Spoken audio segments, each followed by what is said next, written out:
What's up, tribe? How you guys doing? Go ahead and hit that subscribe button. I hope you like this video. This is Married at First Sight Season 12 Reunion Part 1. So we start this off with, we have Eric and we have Virginia. Listen, Eric and Virginia are still together.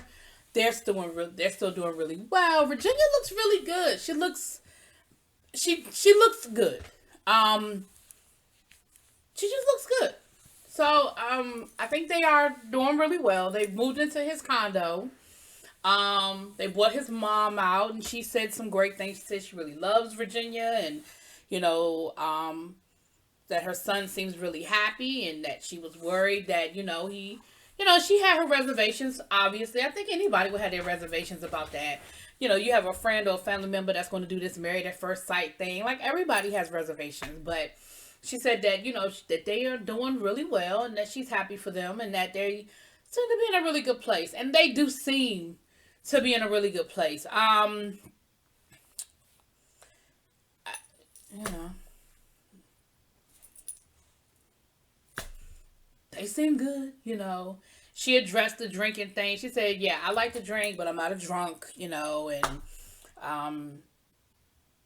that she did have to get used to the whole checking in thing, but she understands now that it really is because he's concerned and not because he's trying to be controlling or just checking on her, but that he really wants to make sure that she gets where she's going safely and that he wants to make sure that she's where, that she's basically safe, so they seem to be good, listen, there are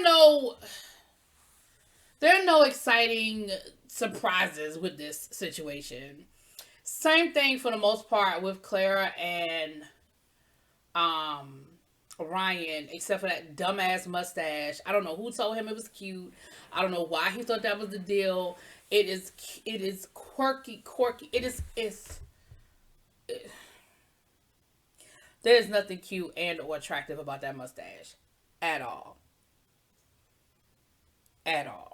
Okay, it's got the motorcycle handle thing. It is not cute. Anyway, they're still, sure, it's great. Sure, yeah, sure. So that's pretty much where we are with them.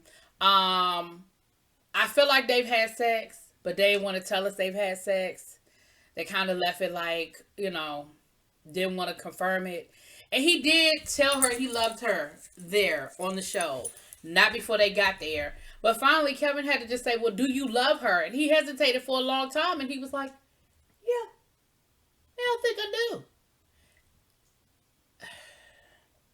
The most unromantic I love you in the history of I love yous, but she finally got the I love you, and you can see how happy she was to hear it. And well, I didn't want to put any timelines, and I didn't want it to be forced. I wanted it to be organic. So I'm great. I'm glad. We're happy. It's good.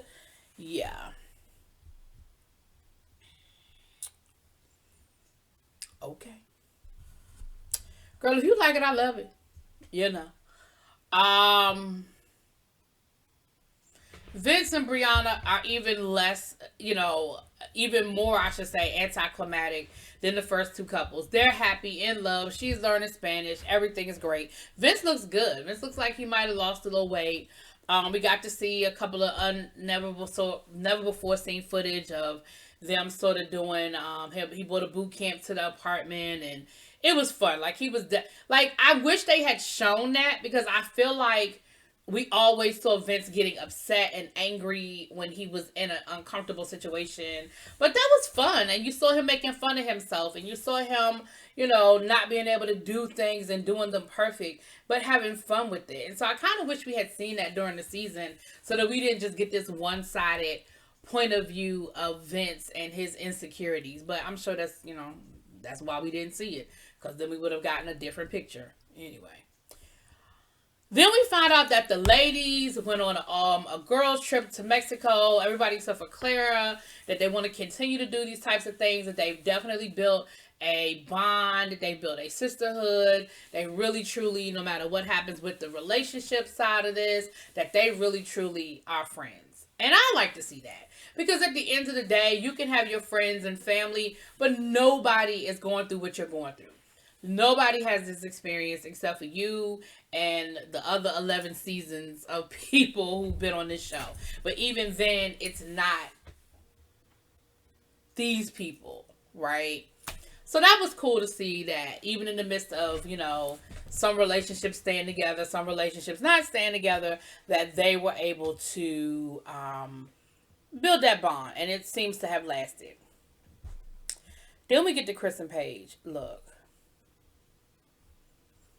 Again, nothing new here. Paige looked good. Paige definitely looked good. Of course, we had to rehash the whole damn relationship. And Chris apologized and said that the reason why they're not together is because of his immaturity, and he just wasn't ready for a queen like her. And he just wasn't here to be with a queen like her, and he didn't deserve her. And then they talked about the fact that they went to counseling and they were going to try to work things out, but it just doesn't seem to be working. And they addressed the rumors about them being together and living together, and they said they are not together and they are not living together. And they kept asking, the host kept asking Chris all the questions, and I can appreciate that. Paige was like, you know what? I feel like we're acting like Chris is the only person in this relationship, but I am as well. And we're making it seem like Chris is the one that makes a decision about what's going on with us, and he's not. And at the end of the day, this relationship wasn't serving me. And I no longer wanted to be in this relationship. And so, no, we're not together. And we're not going to be together. And I can respect that. I don't believe it, but I can respect it. Because I still don't believe that if Chris don't say the right things and do the right things for an extended period of time, that your ass won't be back over there. Of course, they brought up the whole sex thing. Why did you keep sleeping with him? And again, I can appreciate that she was like, I don't want to answer that question anymore. Like, we've been down that road. I've addressed it. And I don't want to continue to talk about why I made the decisions that I made as far as that's concerned. So I can appreciate that as well. It's only been so many different ways you can make me feel stupid. And I feel like that's kind of where Paige is with it. Like, okay, I get it. I was dumb. Okay? I was dumb. Of course, they had to play the clip where he talked about him not being attractive to her and all these beautiful women in Atlanta, and basically y'all found me the ugly duckling is what Chris was saying. And what they said was that the reunion was taped before that episode had aired, and so they wanted to get her response to it. And of course, what the hell else is she supposed to respond to? She's hurt by it. She said that it took her back, it floored her. What else is she supposed to say to that ignorant shit?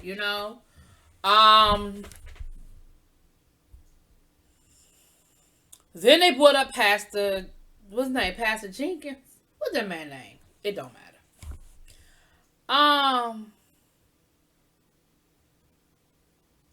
And I'm probably getting ready to say something that I probably haven't said all season, and that y'all probably ain't even gonna be happy that I'm saying, but I'm kind of with Chris on this one. They asked Chris about it. Chris said that he wasn't happy about the fact that the man went behind his back and talked to Paige, and that, he feels hurt and betrayed by him. They asked him, well, do you see them being any place where the two of y'all can make up and come back together? And he said, I'm not in that space right now. Right now, I'm not ready to talk to him. And so they go, oh, well, he's here. Bring him on out. And I almost thought it was a joke. If I hadn't seen the previews and I knew he was actually there, I would have thought it was a joke, because he literally said, I don't want to talk to this man and I'm not ready to have a conversation with him. And you bring him out on stage, and then everybody want to act like Chris is wrong for being pissed off about it. He's probably pissed off that the man is even there after he just told y'all he didn't want to talk to him. And now y'all are trying to force a conversation. And yeah, Chris was pissed off. But here's the thing. Take away the fact that you don't like Chris, because I don't think most of us don't. And that's fine. But take away the fact that you don't like Chris. If you were in a relationship and things were rocky, not going well, and a person that you were confiding in, that was your friend, not just your spiritual advisor, but also your friend, went behind your back and had a conversation with that person and told that person your business, and you found out about it by watching it on TV, I think all of us would be pissed off. So the reality of the situation is, I ain't no Chris fan, but on this one, I understand why Chris was upset, and I understand why Chris felt the way he felt. Now, I mean, did he have to do all the cussing and stuff? I mean, maybe not. Maybe not. But I understand the anger. And I understand his anger at the show as well as his anger at his friend. And then old boy sitting there trying to act like, well, I understand why Chris is upset, but ain't no buts to it. Do you understand why Chris is upset? Period. Put a period there. Because that's it. That's all. Anyway, that's pretty much where it ended. We got part 2 coming up next week. Where we're going to talk to Jake and Haley. Which, again, what we going to talk about? The bracelet. And then they're going to bring all of the couples back. So that's, we'll see what happens when they bring everybody back, child. Anyway, that's it. That's all. Y'all let me know what y'all think. Drop it in those comments. Peace.